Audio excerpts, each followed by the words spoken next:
ఎన్నికల ముందల సంపూర్ణ మద్యపాన నిషేధం చేస్తా అన్నాడు, చేయలేదు. 45 సంవత్సరాలు నిండిన ఎస్సీ ఎస్టీ బీసీ మైనారిటీ మహిళల పెన్షన్ ఇస్తాన్నాడు, అది ఇవ్వలేదు. ఇంట్లో ఎంతమంది బిడ్డలుంటే అంతమంది బిడ్డలకి అమ్మ ఓటు ఇస్తానని మాట ఇచ్చి మాట తప్పాడు ఈ జగన్.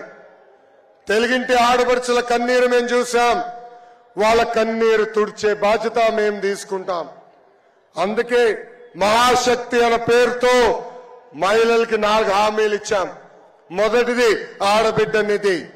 18 సంవత్సరాల నుంచి 59 సంవత్సరాల వయసు కలిగిన మహిళలకి ప్రతి నెల 1500 రూపాయలు మన ప్రభుత్వం ఇస్తుంది.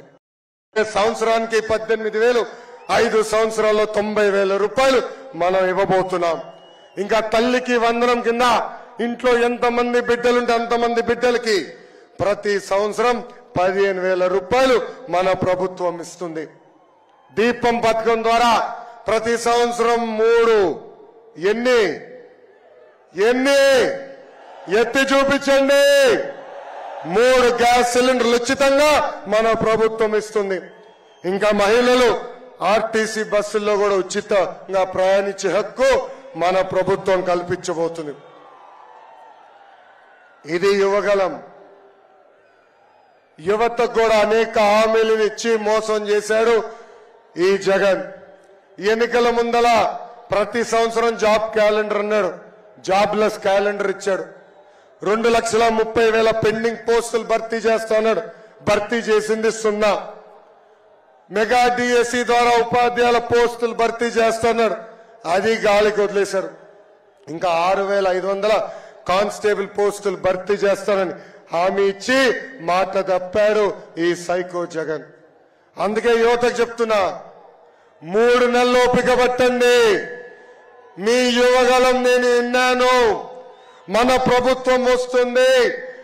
5 సంవత్సరాలు ప్రభుత్వ ప్రైవేట్ స్వయం ఉపాధి ద్వారా 20 లక్షల ఉద్యోగాలు కల్పించే బాధ్యత మేము తీసుకుంటాం. నిరుద్యోగ యువకులు ఎవరు ఉంటే వాళ్ళకి నిరుద్యోగ భృతి కూడా ఇచ్చే బాధ్యత మేము తీసుకుంటాం. ఈ జగన్ పాలన వచ్చిన తర్వాత crop holiday, aqua holiday, power హాలిడేలు ఎప్పుడు లేని విధంగా రైతులు ఆత్మహత్య చేసుకుంటున్నారు. అందుకే రైతులు ఆదుకునేదానికి ప్రతి సంవత్సరం మన ప్రభుత్వం 20,000 రూపాయలు ఇస్తుంది. బీసీ సోదరుల పైన ఎప్పుడు లేని విధంగా దాడులు జరుగుతున్నాయి.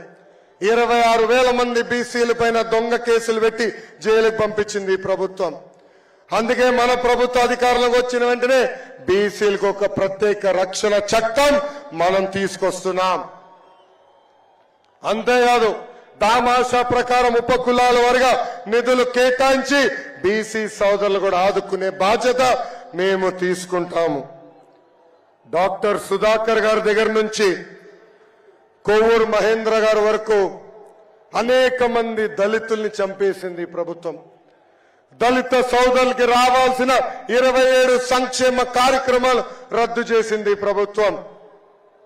ఒక దళిత హోంమంత్రి నియోజకవర్గంలోనే దళితుల పైన దాడులు జరుగుతున్నాయంటే రాష్ట్ర వ్యాప్తంగా దళితుల పరిస్థితి ఎంత దారుణంగా ఉందో దళితులందరూ ఒక్కసారి ఆలోచించాలి. దళితులు చెప్తున్నా, మన ప్రభుత్వం వస్తుంది, మన ప్రభుత్వ అధికారంలోకి వచ్చిన వెంటనే ఆపేసిన 27 సంక్షేమ కార్యక్రమాలు మళ్ళీ మనం అమలు చేస్తాం. ఇంకా గిరిజనుల గొంతు కూడా కోసేశారు. వాళ్ళకి రావాల్సిన సంక్షేమ కార్యక్రమాలు ఈ ప్రభుత్వం రద్దు చేసింది. ఎస్టీ సప్లాన్ పక్కదారు మళ్లించింది. గిరిజనులు కూడా చెప్తున్నా, మీకు రావాల్సిన 16 సంక్షేమ కార్యక్రమాలు మన ప్రభుత్వం ముందరకు తీసుకెళ్తుంది. ఇంకా ఇస్లాంలో ఆత్మహత్య చేసుకుంటాం మహాపాపం. అలాంటిది అబ్దుల్ సలాం, మిస్బా, ఎంతో మంది వైకాపా నాయకులు వేధింపుల వల్ల ఆత్మహత్య చేసుకున్నారు. ఇబ్రాహీం, హజీరాబీ, ఎంతో మంది మైనారిటీల్ని ఈ ప్రభుత్వం నరికేసింది. 2014 నుంచి 2019 మధ్యన రంజాన్ తోఫా ఇచ్చాం. దుల్హన్ పథకం ఉండేది, హజ్ యాత్రికుల్ని సబ్సిడీలు కూడా పంపించింది మన ప్రభుత్వం. ఇలా